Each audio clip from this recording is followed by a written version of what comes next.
Telugu capital భక్తి టీవీకి స్వాగతం సుస్వాగతం. నేను శ్రీలక్ష్మి. ఈరోజు మనతో సంస్కృత పండితురాలు, జ్యోతిష నిపుణులు, కవయిత్రి, రచయిత్రి, ప్రముఖ ఆధ్యాత్మికవేత్త డాక్టర్ శ్రీ కుప్ప విజయశ్రీ గారు మనతో ఉన్నారు. విజయశ్రీ గారు నమస్కారం అండి. నమస్కారం శ్రీలక్ష్మి గారు. విజయశ్రీ గారు, శ్రీ లలిత అష్టోత్తర శతనామావళిలో 39 నామాలు పూర్తి చేసుకున్నామండి. ఇప్పుడు 40వ నామం వివరిస్తారా? తప్పకుండానండి. 40వ నామము కొంచెం భిన్నంగా ఉంటుంది మనకి. అంటే ముందు నామంలో మనకి లీలా కల్పిత బ్రహ్మాండ మండలాయ నమో నమః ఉంది కదా. మాయలో ఉన్నాం. మాయ నుంచి ఎలా బయటపడాలో కూడా చెప్పాం. ఇప్పుడు ఆవిడ చెప్తోంది ఎన్నో శక్తులు ఉన్నాయి, దీంట్లో అమృత శక్తిని మీరు తెలుసుకోండి. అమృతాది మహాశక్తి సంవృతాయే నమో నమః నామం. అమృతాది చూడండి, అమృతం కాకుండా అమృతము ఇంకా ఎక్సెట్రా అంటామే మనం. అమృతాది అమృతాది మహాశక్తి సంవృతాయే నమో నమః. అమృతాది మహాశక్తి సంవృతాయే నమో నమః. అంటే అమృతం అనేటువంటి ఒక శక్తి కాకుండా ఇంకా ఎన్నో శక్తులు ఉన్నాయి, వాటన్నిటి వలన కూడా సేవింపబడేదాన్నే నేను. నన్ను మీరు అవన్నీ సేవించాలి అంటే అసలు ఎన్ని రకాల శక్తులు ఉన్నాయి. అమృతాది మహాశక్తి, అమృతమే మహాశక్తివంతమైనదండి. అంటే మృతత్వాన్ని జయించేది అమృతత్వం. అమృతం దాకా పుట్టారు కదా మరి.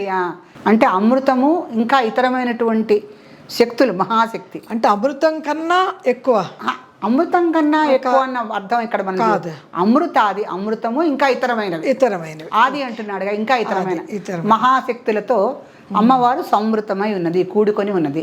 అంటే ఏంటి, అమ్మవారికి అమృతం అనే శక్తి ఎలాగో ఉంటుంది. అమృతాన్ని తయారు చేసింది ఆవిడ. క్షీరసాగర మదనము ఆవిడదే, దాన్ని మధించటము ఆవిడ శక్తి. ఇచ్ఛాశక్తి, జ్ఞానశక్తి, క్రియాశక్తి స్వరూపిణి అయిన మహా. ఆ అమృతాన్ని మధించాలనేటువంటి ఇచ్చని కల్పించింది ఆవిడే. ఇచ్ఛాశక్తి, జ్ఞానశక్తి. ఎలా మధించాలి? గరుడు పాపం ఆ మేరు పర్వతం ఒకసారి మునిగిపోతే మళ్ళీ బయట తీసి దాన్ని మోసుకొని వచ్చాట వీపు మించి. దానికి వాసుకుని సర్పంగా కట్టారు, అది విషం కమ్ముతూ ఉందట.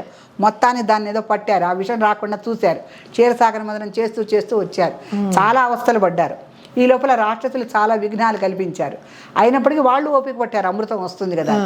సో ఈ క్షీరసాగర మథనంలో చాలా కష్టపడి అమృతాన్ని సాధించారు. అది ఒక అమృతం అనేది ఒక శక్తి. నిజానికి మరణం రాదు, కానీ మిగతావన్నీ మామూలుగానే ఉంటాయి. మరణం ఒకటి రాదు. మరణం రాకపోతే ఎన్నో సాధించవచ్చు కదా. బతుకుంటే బలుసాగు తినచ్చని అంటారే మన వాళ్ళు. అలాగే మరణం రాకపోతే మిగతావన్నీ సాధించవచ్చు అనే ఉద్దేశంతో ఆ మరణం రాకుండా ఉండేటువంటి అమృత రసాన్ని అందరూ సేవించాలని ఆశపడ్డారు. ఆ అమ్మవారు ఇప్పుడు ఏమిటి, అమృతాది మహాశక్తి సమృతం. అమృతము ఇంకా ఇతరమైనటువంటి మహాశక్తులు కొన్ని ఉన్నాయి, వాటితో సమృతమై ఉన్నాను నేను అనేటువంటిది అమ్మవారి నామం. అయితే అటువంటి మాతకి మనం నమస్కారం చేస్తున్నాం.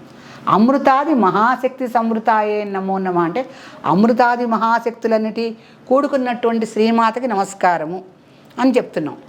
ఈ అమృతమే కాక ఇతర శక్తులు ఏమిటి, కొన్ని ఆకర్షణ శక్తులు ఉన్నాయండి. ఆకర్షణ శక్తులు ఉన్నాయి. ఆ ఆకర్షణ శక్తులన్నీ కూడా ఈ దేవతలు సాధించారు. అమృతాది మహాశక్తి. ఆ శక్తులన్నీ ఎలా వచ్చినాయి, కొన్ని ఆకర్షణ శక్తులతో వచ్చినవి మనకి శ్రీదేవి ఖడ్గమాల స్తోత్రంలో వస్తాయి. రూపాకర్షణ్యై నమః, రసాకర్షణ్యై నమః, గంధాకర్షణ్యై నమః, చిత్తాకర్షణ్యై నమః, నామాకర్షణ్యై నమః, ఆత్మాకర్షణ్యై నమః, అమృత ఆకర్షణ్యై నమః, శరీరాకర్షణ్యై నమః, స్మృత్యాకర్షణ్యై నమో నమః. ఇలా ఇన్ని ఆకర్షణ, ఇవన్నిటికీ కూడా ఆకర్షణ శక్తులు ఉన్నాయి కదా. శబ్దాకర్షణి, రూపాకర్షణి, రసాకర్షణి, గంధాకర్షణి, చిత్తాకర్షణి, ధైర్యాకర్షణి, నామాకర్షణి, బీజాకర్షణి, ఆత్మాకర్షణి, అమృతాకర్షణి. అమృత వచ్చింది అండి ఇక్కడ. ఇవన్నీ శక్తులు అన్నమాట. అవునండి. అమృతాది మహాశక్తి సమృతాయ నమో నమః అంటే ఇన్ని శక్తులు చెప్తూ అమృత కూడా వచ్చింది ఇక్కడ మరి. సో బీజాకర్షణి, అమృతాకర్షణి, శరీరాకర్షణి, స్మృత్యాకర్షణి, రసాకర్షిణి, ఇన్ని వచ్చినాయి. చివరికి సర్వాకర్షిణి అమ్మవారు, అన్నిటినీ ఆకర్షణ. అందుకని అమృతాది మహాశక్తి సమృతాయే నమో నమః అంటే అమృతం కాక ఆది ఇంకా ఇతరమైనటువంటి అనేక శక్తులు.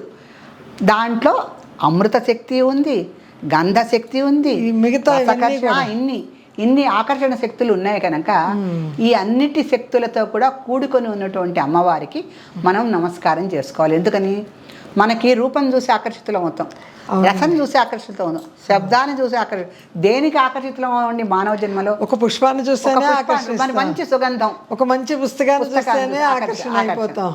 అలా రూపా అణువణువున అన్ని ఆకర్షణ. ఎందుకంటే ఇది అమృతాది మహాశక్తి సమృతం కదా. ఇది అంటే ఆస్వాదించే మనసు. అంతా ప్రపంచం అంతా కూడా ఆకర్షణమయం. భూమి ఆకర్షణ శక్తి కదా, భూమి ఆకర్షణ శక్తి. ఈ ఆకర్షణ శక్తిలో ఉన్నటువంటి రూపం ఆకర్షణ, రసం ఆకర్షణ, గంధం, చిత్తం, ధైర్యం, శరీరం, స్మృతి, చివరికి అమృత ఆకర్షణ్యాయ మహా ఇది కూడా వచ్చింది. ఎన్నిటిని చూసి ఆకర్షితులమయ్యేటువంటి శక్తులతో కూడుకున్నటువంటి అమ్మకి నమస్కారం చేసుకోవాలి కదా. మరి ఇవన్నీ మనకు ఎలా వచ్చినాయి? ఒక రూపాన్ని కళతో చక్కగా చూస్తూ ఆకర్షితులం అవుతాం. మంచి ప్రకృతి ఉంది, హాయిగా చూస్తూ సంతోషిస్తాం. అది చూడటానికి మనకి నేత్రాలను ఇచ్చిందిగా. నేత్రమే కాదు, నేత్రానికి దృశ్యాన్ని కూడా ఇచ్చింది.